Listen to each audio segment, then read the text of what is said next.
Kekerasan dalam rumah tangga atau KDRT tak hanya berlaku bagi pasangan yang sudah menikah, tetapi juga untuk pasangan yang belum menikah. Tak jarang kekerasan berujung hilangnya nyawa pasangan yang dicintai. Sesal kemudian menjadi tak berarti karena semuanya sudah terlambat.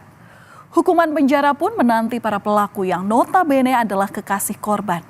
Mirisnya banyak kasus pembunuhan di mana pelakunya adalah orang terdekat, pasangan, atau kekasih. Kami akan mengulas sejumlah kasus pembunuhan yang terjadi kurang lebih 2 bulan terakhir di mana korban tewas di tangan kekasihnya sendiri. Saudara jurnalis yang bernama Juwita baru berusia 23 tahun pada 22 Maret 2025 ditemukan meninggal dunia di Gunung Kupang, Kelurahan Cempaka, Kota Banjarbaru, Kalimantan Selatan sekitar jam 3 sore waktu Indonesia bagian tengah. Jasadnya tergeletak di tepi jalan bersama dengan sepeda motornya yang rusak. Hal itu memunculkan dugaan ia meninggal karena mengalami kecelakaan tunggal.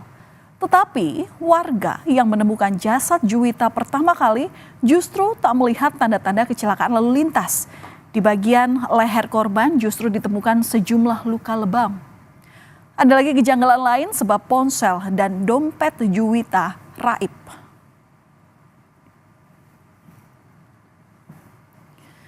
Polisi kemudian melakukan penyidikan dengan memeriksa laptop korban dan menemukan percakapan Juwita dan kekasihnya. Polisi lalu memeriksa dan menetapkan Jumran sebagai tersangka. Tetapi karena pelaku merupakan oknum TNI, polisi pun bekerja sama dengan Polisi Militer Angkatan Laut atau Pomal untuk melakukan proses penyidikan. Dari hasil penyidikan ini, Pomal menetapkan Jumran sebagai tersangka.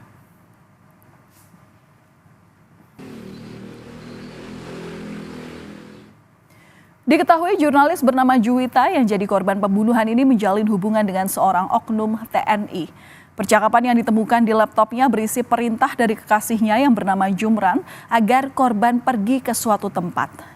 Dari situlah polisi mengembangkan kasus di mana korban kemudian memarkirkan sepeda motornya di sebuah minimarket yang ada di Jalan Mistar Cokrokusumo Cempaka.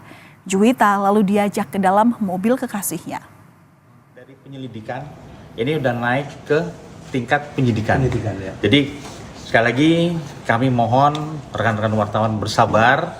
Pimpinan kita tetap bahwa yang bersangkutan instruksinya adalah dihukum yang seberat-beratnya.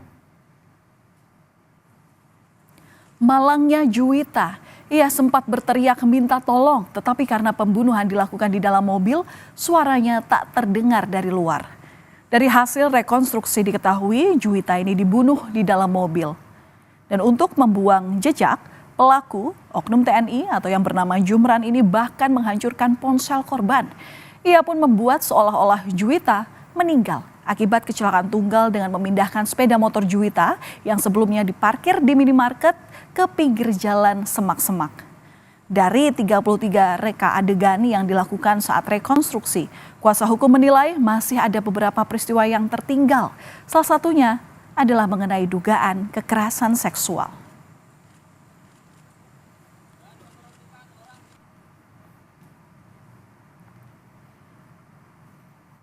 Dan itu ada beberapa peristiwa yang tertinggal.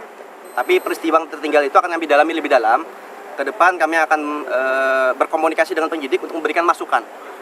Ya diantaranya adalah adanya kekerasan seksual itu tidak muncul seperti itu.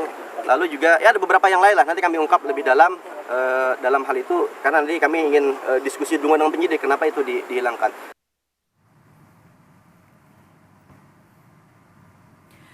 Tewasnya jurnalis media online bernama Juwita akibat dibunuh oleh kekasihnya, oknum TNI bernama Jumran, mengagetkan banyak pihak.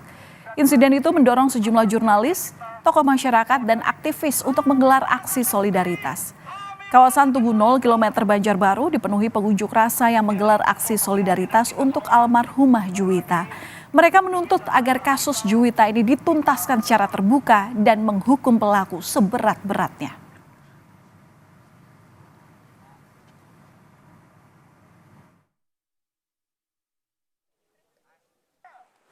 Agar nanti tersangka diadili secara terbuka, tidak tertutup. Yang pertama itu, yang kedua kami ingin bahwa kasus ini dibuka selebar-lebarnya transparansi, tidak ada ditutup-tutupi dari apapun, baik itu motifnya, kasusnya, siapapun yang terlibat, apa saja yang dilakukan oleh pelaku.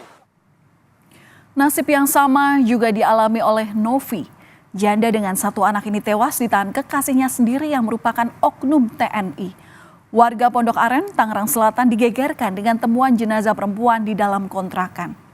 Awalnya warga sekitar kontrakan ini curiga dengan bau yang sangat menyengat. Korban ini diketahui menjalin hubungan dengan seorang anggota TNI, di mana oknum TNI Angkatan Darat berinisial TS pun telah ditetapkan sebagai tersangka dalam kasus dugaan pembunuhan kekasihnya di Pondok Aren, Tangerang Selatan. Selain diduga membunuh kekasihnya, tersangka Pratu TS juga melakukan tindakan keluar tanpa izin atau disersi dari Satuan Tugas TNI AD.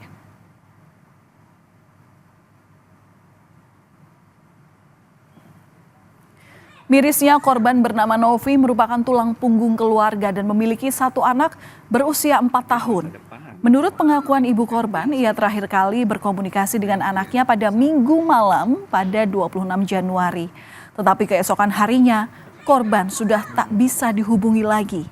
Hal itu membuat ibu korban merasa gundah hingga terkejut begitu mengetahui anaknya telah meninggal dunia. Oh yang itu ya, itu sama.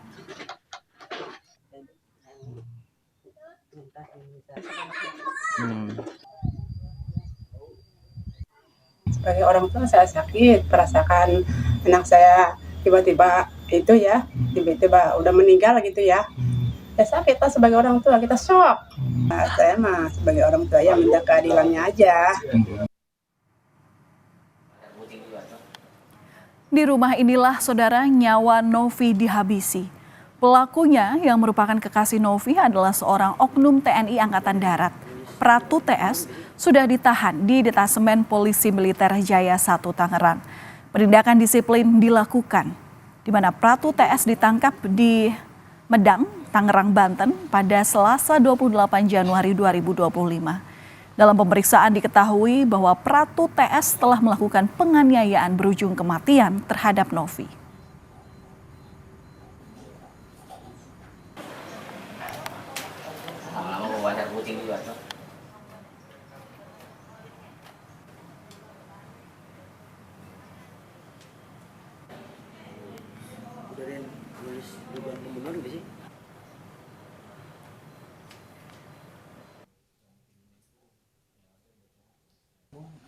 Inisial TS itu sudah ditahan dan ditetapkan sebagai tersangka oleh penyidik dan Pom Jaya 1 Tangerang, Mbak. Sudah dinyatakan, sudah ditetapkan sebagai tersangka. Namun, penyidik Pom saat ini masih melakukan proses pemeriksaan secara intensif untuk mendalami motif ataupun mungkin ada motif lain ataupun hal-hal yang lain terkait perbuatan yang bersangkutan, Mbak. Dari tanggal 19, disersi dia keluar dari satuan, melarikan diri dari satuan dari tanggal 19. Setelah pelaku ditetapkan sebagai tersangka, kita masih menunggu kelanjutan dari kasus ini. Maka dari itu kita sepakat untuk mari sama-sama mengawal kelanjutan kasus pembunuhan di tangan kekasih agar pelaku mendapat ganjaran setimpal. Karena tidak ada kejahatan yang sempurna.